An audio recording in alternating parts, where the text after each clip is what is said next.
안녕하세요. 대승기 신론의 정수를 탐구하는 시간 구도입니다. 네, 지혜입니다. 반갑습니다. 오늘은 제13편이네요. 지와 관을 통해 범부와 이승의 허물을 다스림.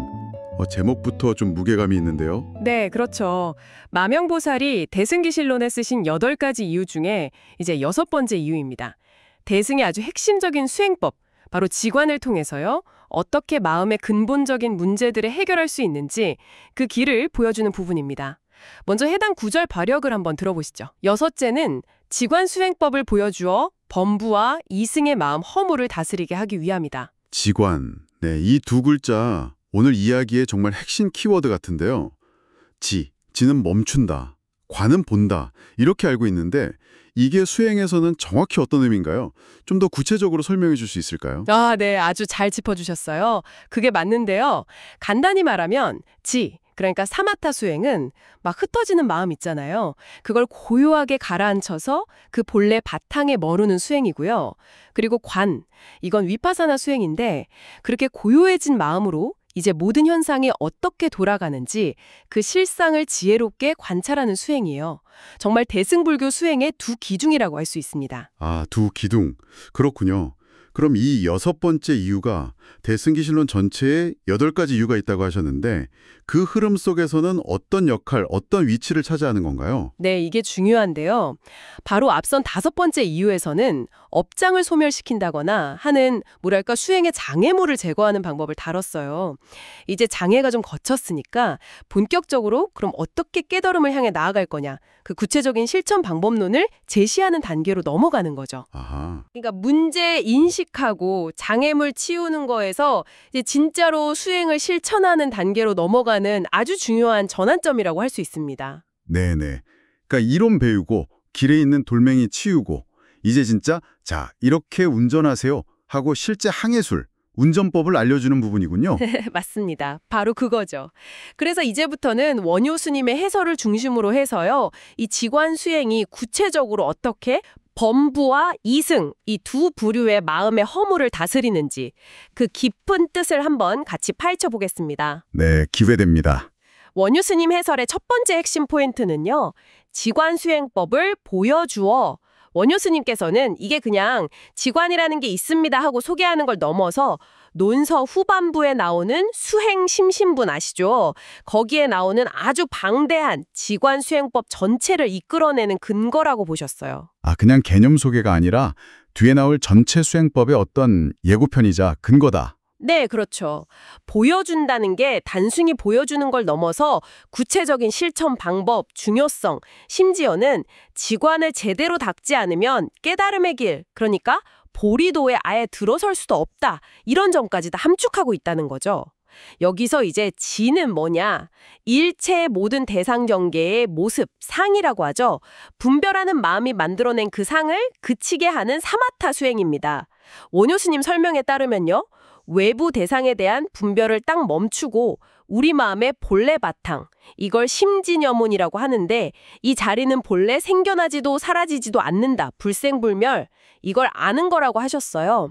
이 심진여문, 즉 마음의 참된 본성 자리에 의지함으로써 흔들림 없는 근본적인 지혜, 근본지를 이루게 된다는 겁니다. 와, 원효 스님께서 지를 마음의 본래 바탕인 심진여문이랑 직접 연결하시는군요.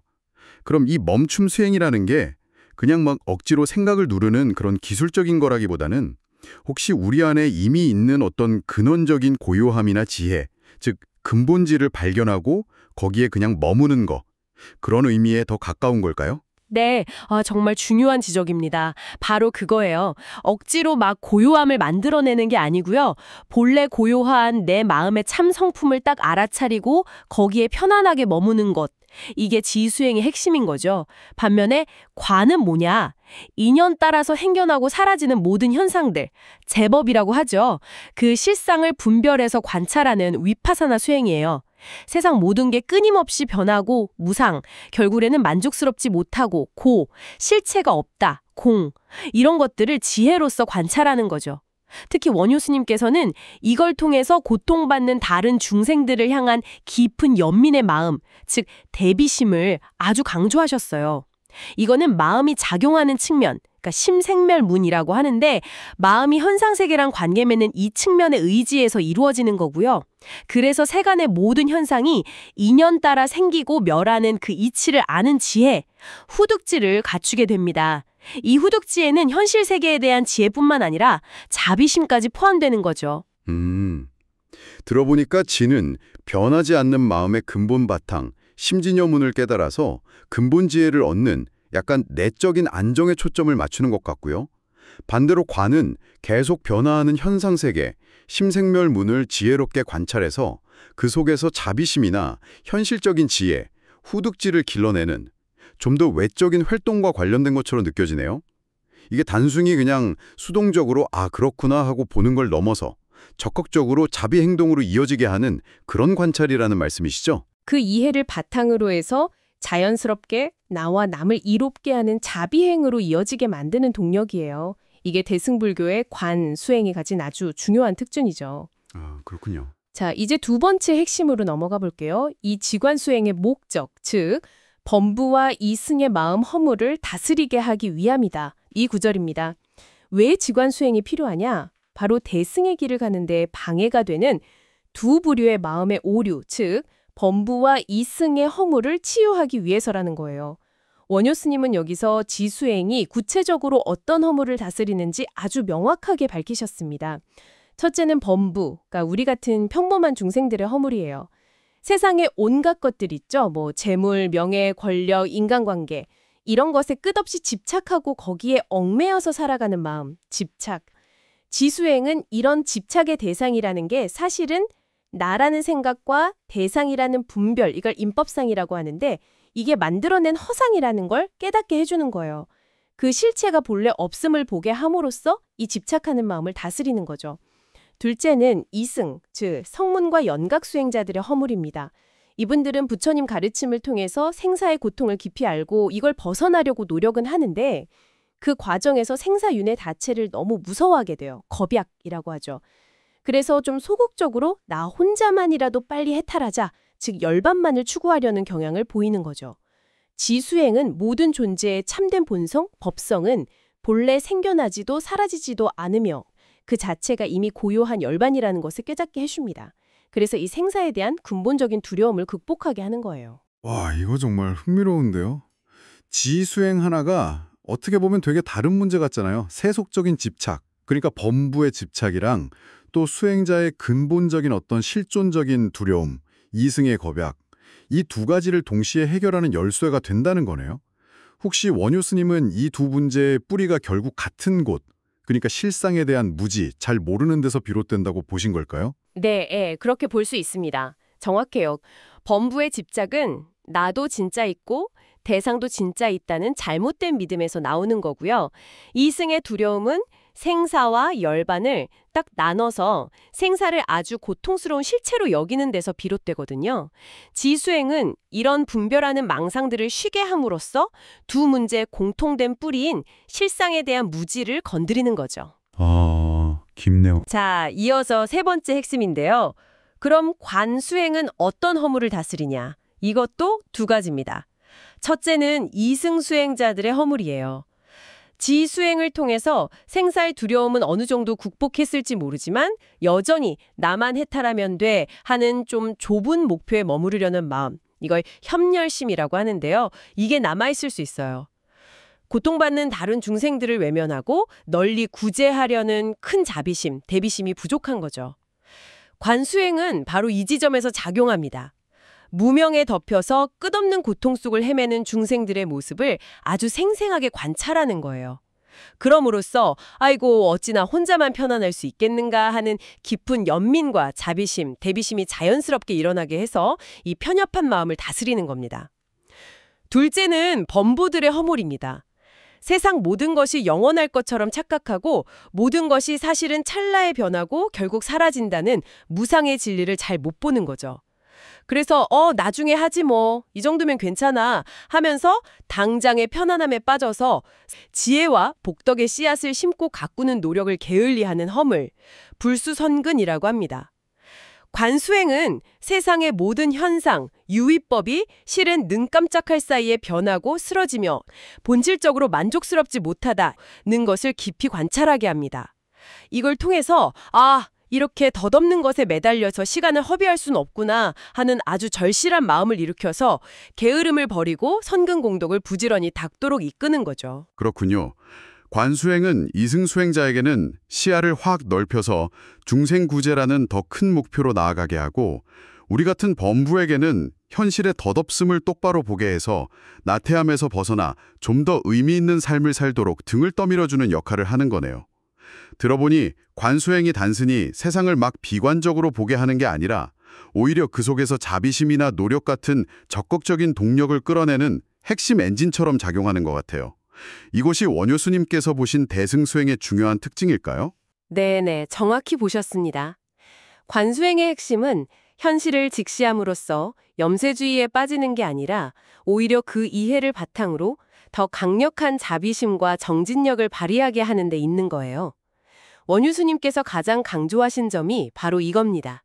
지와 관은 이렇게 범부와 이승의 서로 다른, 때로는 정반대처럼 보이는 허물들을 동시에 그리고 아주 효과적으로 다스릴 수 있는 대승의 필수적인 수행법이라는 거죠. 그래서 이 둘은 마치 수레의 두 바퀴나 새의 두 날개처럼 서로를 돕고 의지하면서 함께 나아가야만 합니다. 어느 한쪽이라도 부족하면 절대로 온전한 깨달음의 길, 보리도에 들어설 수 없다고 아주 단호하게 말씀하셨어요. 이건 그냥 이론적인 권고가 아니고요. 대승의 깨달음이라는 것 자체가 공에 대한 깊은 통찰, 지와 중생을 향한 자비로운 실천, 관이 균형을 이룰 때 비로소 완성된다는 대승기신론 전체를 꿰뚫는 핵심 사상이기도 합니다. 이 지와 관의 균형이 중요하다는 말씀. 정말 깊이 와닿네요. 근데 이게 현실 속에서 이 균형을 잡는 게 말처럼 쉽지만은 않을 것 같은데요. 저희 같은 보통 사람들이 이 가르침을 실제 삶이나 수행에 어떻게 적용해 볼 수 있을까요? 혹시 내가 어떤 허물에 더 치우쳐 있는지 먼저 살펴보는 게 좀 도움이 될까요? 네, 아주 좋은 시작점입니다. 첫째는 말씀하신 대로 자기 성찰이에요. 나는 주로 어떤 경향이 강한가? 세상 것들에 대한 집착, 범부 집착이 크고 거기에 쉽게 마음이 흔들리는 편인가? 아니면 삶의 덧없음을 알면서도 실천을 미루는 게으름, 범부 불수선근이 더 문제인가? 혹은 혹시 삶의 변화나 어려움 앞에서 쉽게 위축되고 두려워하는 경향, 이승겁약은 없는가? 또는 나 자신의 문제 해결에만 급급해서 주변의 어려움에 좀 무관심해지는 편협함, 이승협열심은 없는가? 이렇게 자신의 주변 허물을 솔직하게 인정하고 아는 것이 중요해요.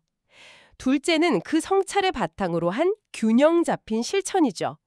예를 들어서 생각이 너무 많고 마음이 늘 들떠있고 외부 대상에 쉽게 집착한다면 의식적으로 고요히 멈추는 지수행, 가령 명상이나 호흡 관찰 같은 거에 조금 더 시간을 쏟을 필요가 있겠죠.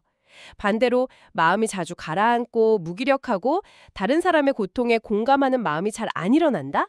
그러면 세상과 중생의 모습을 적극적으로 관찰하고 연민심을 키우는 관수행, 예를 들어 자비명상이나 봉사활동 같은 걸 통해서 마음을 열고 활력을 불어넣어야 합니다. 하지만 정말 중요한 건요, 어느 한쪽에 치우쳤다고 해서 다른 쪽을 완전히 배제해서는 안 된다는 점이에요. 초기에는 부족한 부분을 보완하는 데 좀 집중하더라도 궁극적으로는 지와 관이 함께 조화롭게 발전하도록 꾸준히 노력해야 합니다. 예를 들어서 제가 평소에 생각이 너무 많고 막 미래에 대한 걱정, 불안이 좀 큰 편이라면요. 이게 약간 범부집착이랑 이승겁약이 섞인 것 같기도 한데 그러면 우선은 지수행을 통해서 마음을 좀 가라앉히는 연습부터 시작하는 게 좋겠군요. 그렇지만 거기에만 머물면 안 되고 그 불안의 실체가 뭔지 관수행을 통해서 지혜롭게 통찰하고 나아가서 나와 같은 고통을 겪는 다른 사람들에 대한 연민으로 확장해 나아가야 한다. 이런 말씀이시네요. 네, 바로 그렇습니다. 지로 고요함과 힘을 기르고 관으로 지혜와 자비를 키우는 것, 이 둘이 함께 갈 때 비로소 건강한 수행이 이루어지는 겁니다. 그렇군요. 이 지관 수행의 조화로운 실천을 좀 더 쉽게 이해할 만한 현대적인 비유 같은 게 있을까요? 아까 잠깐 운동 프로그램 비유 말씀하셨는데 그걸 좀 더 자세히 설명해 주실 수 있나요? 네네, 그거 아주 적절한 비유라고 생각합니다.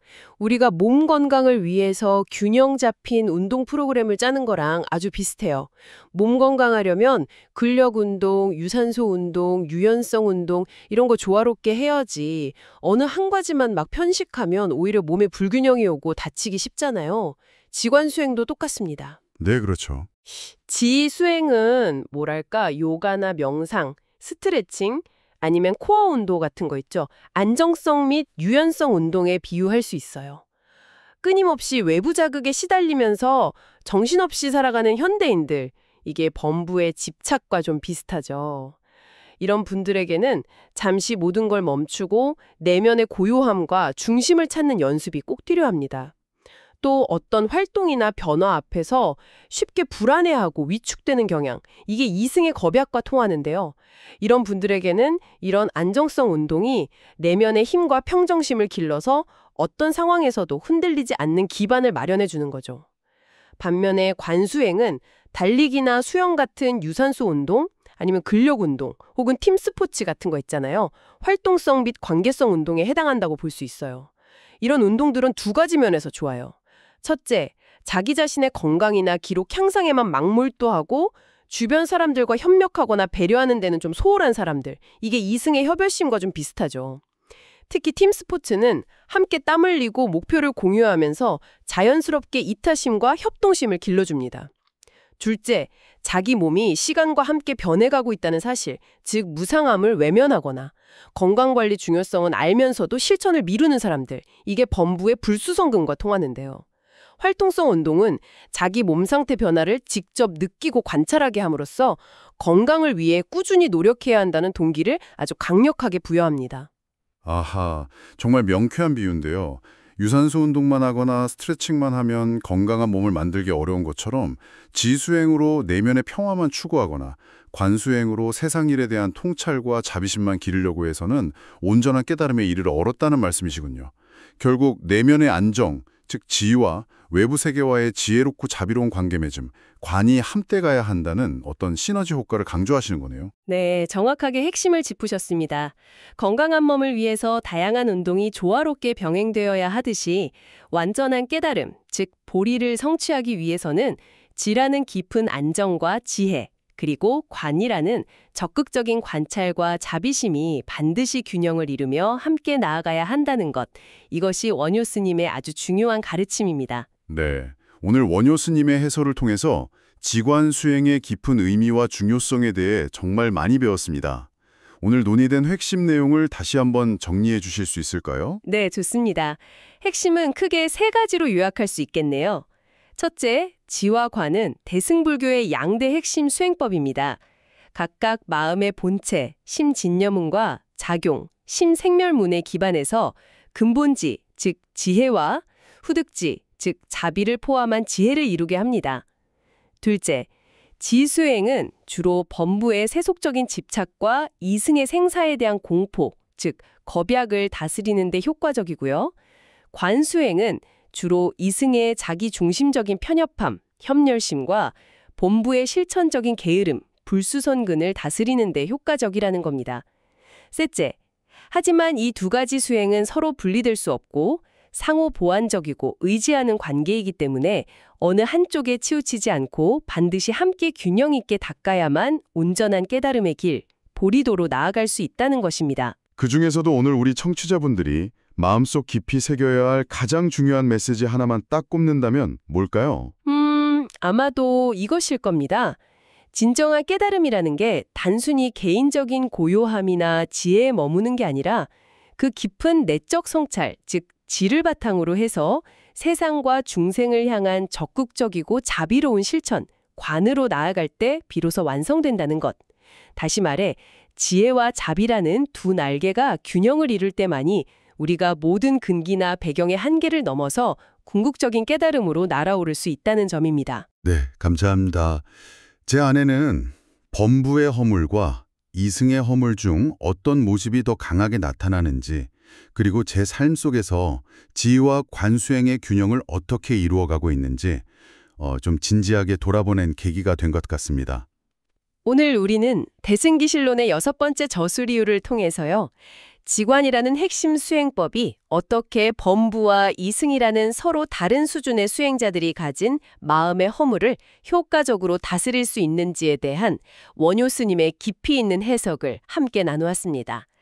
이 가르침은 우리의 수행 여정에서 방향을 설정하고 또 스스로를 점검하는데 아주 귀중한 나침반이 되어줄 거라고 생각합니다. 네. 청취자 여러분께서는 오늘 내용을 들으시면서 어떤 생각이 드셨나요? 혹시 자신에게서 범부의 특징인 세상 것에 대한 집착이나 선언 노력을 게을리하는 모습이 더 두드러지시나요? 아니면 이승의 특징인 생사나 변화에 대한 두려움 또는 자기 문제에만 골몰하는 편협함이 더 크게 느껴지시나요? 그리고 그 허물을 다스리기 위해서 고요히 멈추어 내면을 살피는 지수행과 세상과 자신을 지혜롭게 관찰하는 관수행 사이의 균형을 어떻게 찾아가고 계신지 혹은 앞으로 어떻게 찾아갈 수 있을지 한번 생각해 보시면 좋겠습니다. 다음 시간에는 어떤 내용을 다루게 되나요? 네, 다음 제14편에서는요. 대승기실론을 저술한 7번째 이유를 살펴볼 차례입니다. 바로 염불이라는 방편인데요. 어쩌면 오늘 다룬 직관수행보다는 좀 더 많은 분들이 쉽게 접근하실 수 있을 것 같아요. 이 염불을 통해서 어떻게 부처님 앞에서 결코 물러나지 않는 확고한 믿음, 불퇴전신을 얻게 되는지에 대해 이야기 나눌 예정입니다. 아, 염불수행에 대한 이야기군요. 염불은 저도 좀 들어봤는데 또 어떤 깊고 흥미로운 가르침이 기다리고 있을지 기대됩니다. 오늘 귀한 말씀 정말 감사합니다. 네, 감사합니다. 다음 시간에 더욱 유익한 내용으로 다시 찾아뵙겠습니다. 안녕히 계세요.